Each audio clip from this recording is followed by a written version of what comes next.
Acuerdo.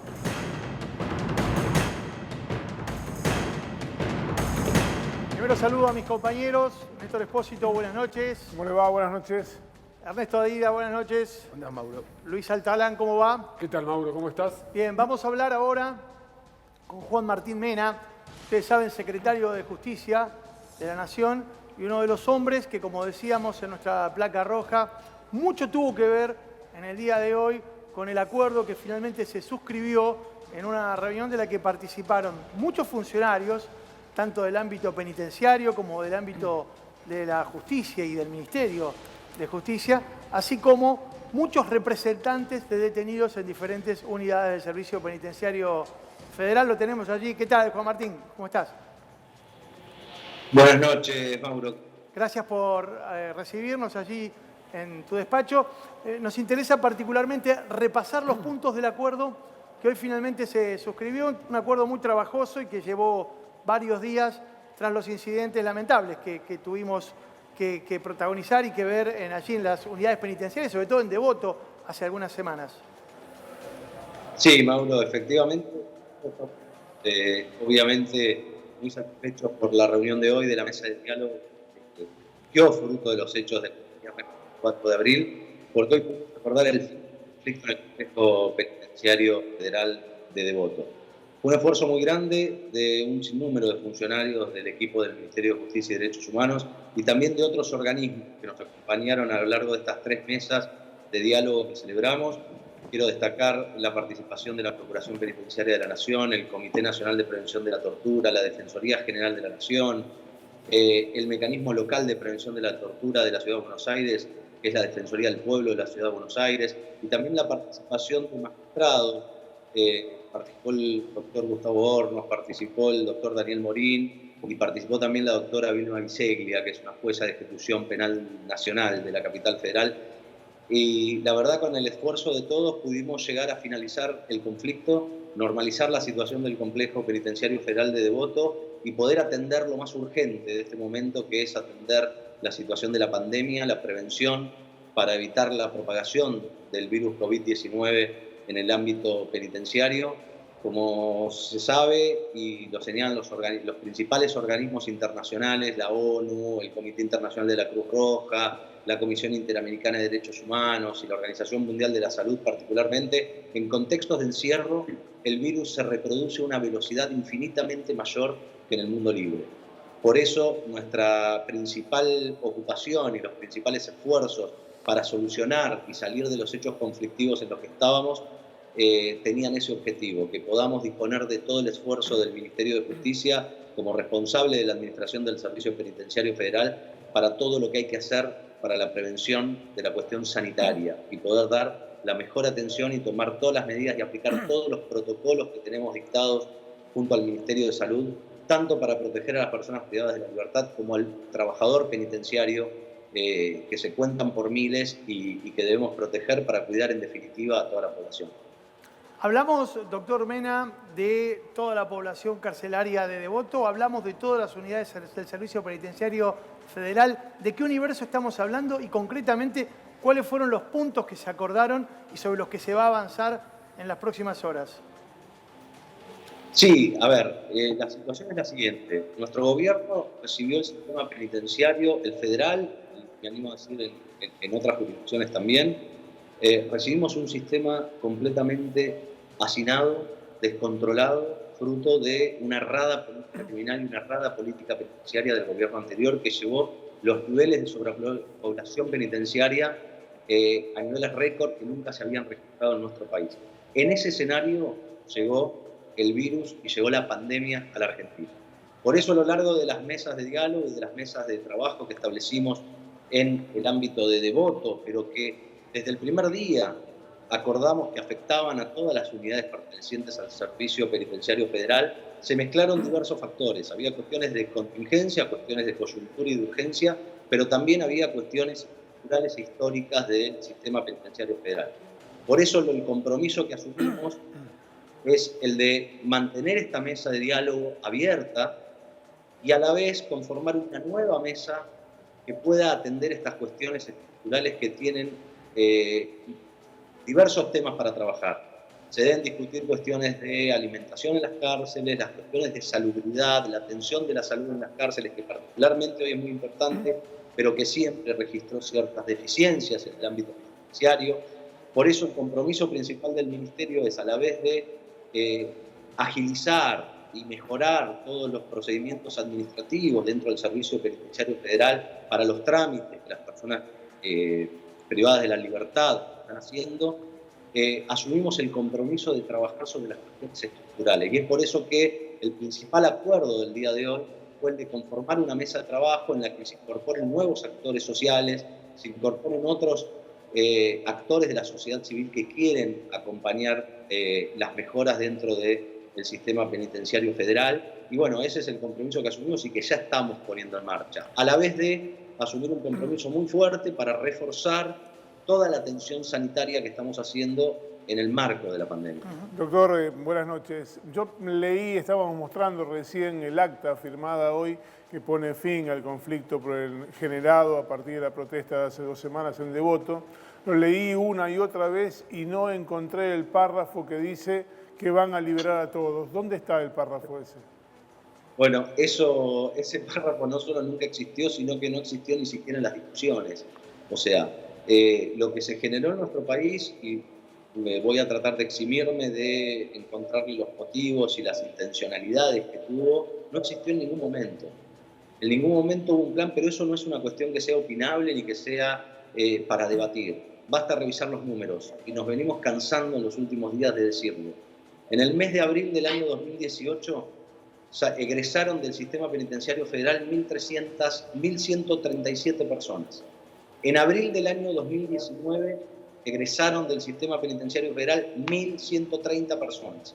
En abril del 2020, este abril último, egresaron solo 1.000. 137 personas menos que en igual mes de los años anteriores. No existió, pero no existió además porque no podía existir ningún plan de gobierno vinculado a una liberación masiva de presos. La potestad, quien decide quién ingresa y quién sale de prisión, es de la Administración de Justicia, es de los jueces. El Poder Ejecutivo nada tiene que hacer en esa decisión, por lo tanto, no solo no existió, sino que no podía existir. Nadie en su sano juicio puede sostener que un gobierno puede estar detrás de un plan de liberación masiva de presos. Doctor, en los últimos días tuvimos datos que decían que a partir de la prohibición de incorporación de nuevos presos, más aquellos que fueron saliendo de la cárcel por el régimen de progresividad o porque cumplieron la pena, la situación de superpoblación en las cárceles federales ya no existe. ¿Esto es real? ¿Hay espacio en las cárceles para que eventualmente puedan ingresar nuevos presos sin que esto potencie una condición de hacinamiento? Sí, eso que vos decís, Néstor, es efectivamente así. Se está dando una situación que el número general de personas alojadas en el sistema federal, en el sistema penitenciario federal, se ha reducido considerablemente en los últimos meses. Pero no porque esté saliendo gente. De hecho, está saliendo menos gente que en años anteriores. Lo que sí, efectivamente, y esto es fruto directo, es una consecuencia directa de la pandemia y de las medidas que se han tomado para contener, las medidas generales para la población, para contener la pandemia, es que se ha reducido mucho el ingreso, se ha reducido literalmente el delito. Y se redujo, eso quería preguntarle, ¿se redujo porque no hay más delito o porque a los presos, a los detenidos, los llevan a otro lugar? No. Lo que se está viendo, obviamente, son estadísticas que se van a ir consolidando con el paso del tiempo, pero lo que se está observando es que hay una reducción drástica del delito. Y esto particularmente porque las cárceles, la gran mayoría de las cárceles y de las personas que están alojadas vinculadas a delitos contra la propiedad y delitos por violación a la ley de drogas. El famoso narcomenudeo, claro. Tráfico de pequeñas cantidades de los perejines, la mayor parte. Las medidas adoptadas para contener la pandemia y justamente el decreto del aislamiento social obligatorio, lo que hizo es reducir naturalmente esos delitos. Hay menos delito callejero, hay menos delitos contra la propiedad y hay menos delitos vinculados a pequeñas cantidades de estupefacientes. Eso hizo que haya mucho menos ingreso en todas las jurisdicciones, no solo en el ámbito federal. Sí. Se está registrando menor ingreso en todos los sistemas penitenciarios de todo el país y eso hizo que esté descendiendo Pero el número de personas diarias. Juan, yo sé que no es tu tarea hacer un análisis político de lo que hubo detrás, pero ¿somos conscientes que estuvimos discutiendo en los últimos 15 días acerca de un supuesto plan macabro para liberar presos que nunca existió? O sea, evidentemente alguien instaló esto con la intencionalidad de limar, de socavar, de generar un descrédito a una política no solo penitenciaria, sino de administración de justicia por un lado y también de lo que podríamos denominar el ejercicio de las prerrogativas que tiene el Poder Ejecutivo, que claramente no es la de liberar presos, ni lo fue. Absolutamente. Desde el primer día, Mauro, el presidente de la Nación, claro, la ministra de Justicia y Derechos Humanos también fue muy clara al respecto. Nosotros estamos abocados exclusivamente a trabajar, como nos explicó el presidente y como a todo el equipo del Ministerio nos explica la ministra de Justicia, a trabajar para atender esta situación sin agregarle ningún tipo de preocupación mayor a la gente, que ya bastantes preocupaciones tiene. Todos estamos viviendo una situación absolutamente excepcional. Realmente es difícil de entender lo que sucedió. Nuestro país hace más de una semana que está discutiendo sobre hechos que no existen y nadie se detuvo ni siquiera a revisar los números para verificar esa situación. Es gravísimo. Nosotros lo explicamos, lo explicó el presidente, lo explicó la ministra, lo explicamos todos los funcionarios. Nosotros nos estamos dedicando a trabajar, que es la orden y el objetivo principal que nos marca día a día el presidente. Déjame sacarte de este tema por un instante y teniendo en cuenta y aprovechando tu condición de secretario de Justicia, otro de los temas sobre los que estuvimos discutiendo en estas últimas jornadas, desde el sábado para ser más concreto, se disparó con una entrevista que el colega Mariano Martín efectúa a una magistrada, y no una magistrada, digamos, poco importante, sino alguien muy conocido y muy reconocido, que tuvo, en una expresión periodística, hizo alusión a presiones que habría recibido por parte de representantes del Ministerio de Justicia en la administración del gobierno anterior, de Mauricio Macri. Luego hubo una pequeña controversia en torno a si había dicho o si había mencionado a ese funcionario, a quien finalmente se refirieron las repercusiones periodísticas, pero lo que nunca negó la doctora Figueroa es que se tratara de un elemento claro de presión sobre su función como jueza y en una causa muy sensible, como fue la causa del memorándum con Irán. A propósito de este episodio, hoy hubo un pedido de un conjunto de senadores del Frente de Todos para eventualmente avanzar. Aquí lo estamos viendo, Néstor, ¿no? ¿Es así? Sí, claro. Este es el pedido presentado hoy por un grupo de senadores, una promueve una investigación para determinar qué hay detrás de los dichos de la jueza Ana María Figueroa, y como bien subrayabas, Mauro, ella aclaró que no había mencionado al fiscal general de la Ciudad de Buenos Aires y ex integrante de la mesa chica judicial de Cambiemos, esto es Juan Bautista Maíquez, pero sí dejó en pie la idea de que un funcionario del Ministerio de Justicia la había visitado para presionarla en torno a esa causa. Si me permitís, Juan, quiero leer el textual. Nacho, ¿podemos poner en la pantalla grande? Así lo podemos leer todos también, porque fíjate lo que dice la transcripción de la entrevista. Esta, bueno, esa es la nómina de los que hacen esta solicitud. La transcripción de la entrevista que le hace el amigo Mariano Martín en su programa Toma y Daca es: ¿quién entraba a su despacho, doctora? Y la doctora Figueroa le dice: un miembro del Ministerio de Justicia. Necesito preguntarle si era el propio ministro Garabano o era el viceministro. Y la doctora dice: no, quien estaba por debajo del ministro Garabano. ¿El viceministro? Entonces le repregunta Mariano Martín: en este momento no lo tengo, pero ya lo vamos a buscar para verificar ese dato, porque es gravísimo lo que está contando. Yo no tengo referencia de que alguien haya dicho que un funcionario de ese nivel, no con una visita protocolar, porque me imagino que usted no se está refiriendo a una visita como las que suceden y las que hay en cualquier relación entre dos poderes distintos, sino que usted está diciendo que entró ese funcionario en su despacho para presionarla por un fallo. Exactamente, contesta Figueroa. Sí, y le dije que de ninguna manera lo iba a permitir y le invité a que se retirara. Y Mariano Martín le dice: ¿esto lo denunció en algún momento, Figueroa? No, mis colegas del Poder Judicial tienen conocimiento, me pusieron dentro de la lista de los jueces que hemos sido presionados, que se denunció ante la Comisión Interamericana, o sea, ha sido público en su momento. Esta es la transcripción de la entrevista que Mariano y su equipo, en ese muy buen programa que hacen, le efectúa a la doctora Figueroa. Yo te lo pregunto a vos, Juan, te conozco hace muchos años, Cuando vos lees esto, ¿qué interpretás? Acá no pareciera haber un fallido de la doctora Figueroa. No, no. A buen entendedor, pocas palabras. Parece que quedó bastante claro lo que refirió la doctora Ana María Figueroa, y es gravísimo, es efectivamente gravísimo. Lamentablemente no nos sorprende, Mauro, y venimos sosteniendo y venimos denunciando el crecimiento mismo de esta causa. Recordemos, esta causa fue instituida mediante la vergonzante investigación llevada a cabo por el juez Claudio Monagio. Esta causa había sido revisada y había sido desestimada por todas las instancias judiciales penales federales de nuestro país, con la intervención de más de 7 magistrados, entre jueces, fiscales, etc. Venir a enterarnos ahora de lo que todos denunciábamos en su momento, que eran las presiones políticas del gobierno Mauricio Macri y de sus funcionarios sobre los jueces para utilizar la persecución judicial con fines políticos contra la expresidenta de la Nación y algunos de los funcionarios que la acompañamos, realmente no nos sorprende porque todos lo sabíamos, pero sí resulta gravísimo que ahora sea ni más ni menos que una magistrada de la máxima instancia penal de nuestro país, que intervino en la causa, que nos anoticia a todos y nos cuentan efectivamente las presiones que ejercieron sobre el Poder Judicial para interferir en el normal desarrollo de esa causa. Ahora, realmente es gravísimo, estamos todos pidiendo que esto se esclarezca, necesitamos que se esclarezca, recordemos, que la causa por creación del memorando de entendimiento le costó la vida a Héctor Timm, el canciller. Así que todos queremos que se esclarezcan los hechos de la doctora Ana María Figueroa, que se investigue y que quede claro cuál es el accionar ilegal del gobierno Mauricio Macri de justicia y de interferencia política en las decisiones judiciales.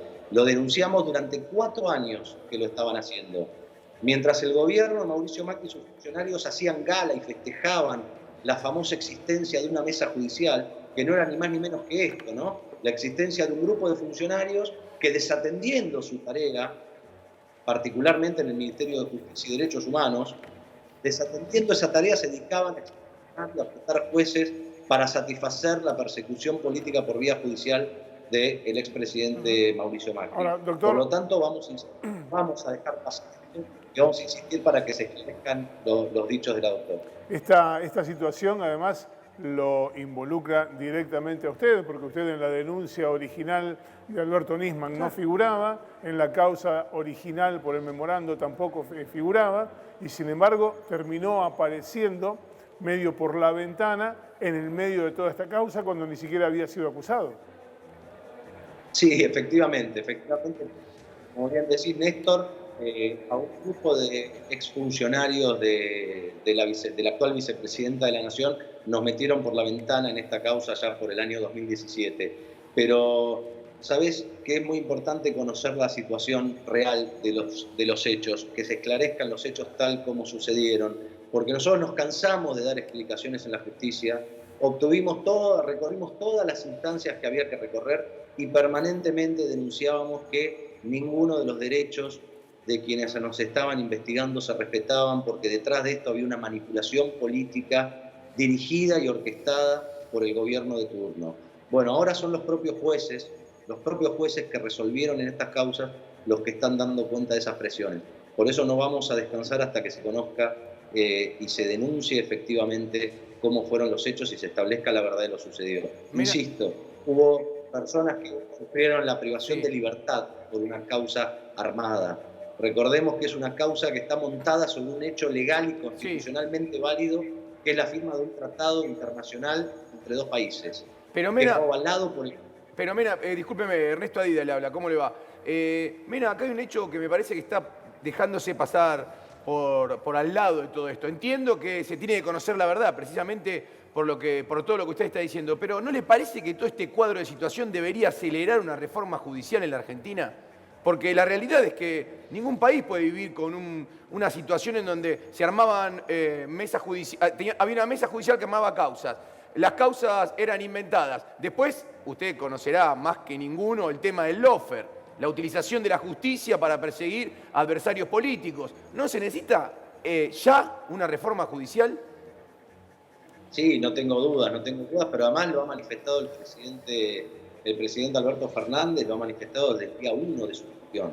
Él anunció eso y el trabajo sobre la reforma judicial se estaba desarrollando con normalidad. Bueno, obviamente el mundo sufrió un cataclismo y llegó la pandemia del COVID-19 y eso sin duda que hace atrasar o dejar de lado por momentos algunas de las profundas reformas que el presidente Alberto Fernández anunció. Pero no tenemos dudas de que hay que profundizar una reforma y hay cosas que no pueden volver a suceder nunca más en la Argentina. Sí, perdón. Hablando de dudas, como ex estudiante de Derecho, un prestigioso profesor, Guillermo Viñas, decía, este país va a cambiar cuando se discuta con la misma energía de fútbol sobre la justicia. Si el doctor Viñas fuera testigo hoy de que en realidad lo que se hizo carne, y me hago cargo de lo que digo, es que hay un principio de que no existen dudas, que existen, tengo certezas y no tengo dudas sobre mi opinión para hechos jurídicos, no hay mañana en el país, ¿verdad? Es una profunda discusión que tenemos que encarar todos los argentinos. Todos buscamos un mismo objetivo, insisto, lo que no podemos permitir más es estar en manos de una justicia que se arrodilla frente a un determinado poder para ser el brazo ejecutor de una persecución política.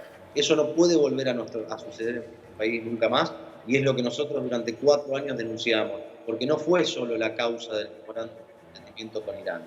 Lo hemos denunciado en innumerables causas que se abrieron para perseguir a exfuncionarios del gobierno de la doctora Cristina Fernández de Kirchner. Por lo tanto, celebramos que se tome el valor ahora de denunciar las presiones que se recibían y lo que vamos a hacer es estar firmes para que eso se investigue y se esclarezca. Las causas luego correrán la suerte que tengan que correr, pero lo que sí hay que dejar establecido fueron todas las irregularidades que se juntaron alrededor de ellas. Ahora, doctor, independientemente de este análisis respecto del lawfare y los supuestos manejos que hubo de presión a los jueces, todo esto gira en torno a un hecho político, cuál es la firma del memorando, y a una acusación, la del difunto fiscal Alberto Nisman, sobre una intención de encubrir a los presuntos responsables del ataque contra la AMIA. La pregunta concreta es, ¿hubo algo de eso? ¿Hubo una decisión política en el anterior gobierno de proteger a los iraníes en pos de un acuerdo comercial, tal como lo denunció el fiscal Alberto Nisman? Imposible, y las deficiencias que tuvo esa denuncia creo que quedaron expuestas para todo el mundo. Primero, que la firma de un tratado internacional, mediante los mecanismos constitucionales previstos, el respeto de la ley, la aprobación del Congreso, y encima un tratado que ni siquiera comenzó a tener vigencia, porque el tratado nunca se pudo implementar. Es imposible que de ese acto constitucional, de ese acto legal, insisto, luego después puede declarar inconstitucional, pero de esa inconstitucionalidad no puede derivar nunca la comisión de un delito. Del ejercicio de una facultad estatal no puede derivar la comisión de un delito. Además, no tuvo ni siquiera principio de ejecución, maniobra alguna, por lo tanto no pudo tener ningún tipo de eficacia. Los presupuestos de la denuncia del ex fiscal Nisman, ninguno de esos se cumplió. Todas las hipótesis que él planteaba en esa denuncia no fueron cumplidas y es por eso que la denuncia fue desestimada una y otra vez, insisto, por todas las instancias judiciales federales de nuestro país, con la intervención de más de 7 magistrados entre jueces, camaristas y fiscales que dijeron no se observa delito alguno en los hechos que están denunciados. Por eso creo que queda claro, insisto, y creo que esto es muy importante decirlo, queda claro el manejo político que hubo alrededor de esa denuncia, de esa causa, de la tramitación de esa causa. Y por las personas que estuvieron privadas de la libertad cuando no correspondía, y por Héctor Timerman, que perdió la vida en esa batalla por la defensa en esa causa penal, yo creo que todos los argentinos merecemos saber la verdad y además por el fin último de mejorar realmente el servicio de administración de justicia en nuestro país. No nos cabe duda, Juan Martín. Primero agradecerte la deferencia, la amabilidad del diálogo y luego, instar desde el lugar que nos ocupa como periodistas para que finalmente estas investigaciones lleguen a dirimir, a dilucidar ¿qué hubo detrás? Porque si realmente, como dijo la doctora Figueroa, olvidémonos del nombre, si realmente hubo presiones claramente establecidas desde el Poder Ejecutivo sobre un juez en una causa tan sensible como es esta, es evidente que no puede quedar solamente en una declaración periodística, y en ese sentido uno destaca, ha ido la presentación de los senadores del Frente de Todos. Así que te agradezco mucho este contacto con Solo Periodismo.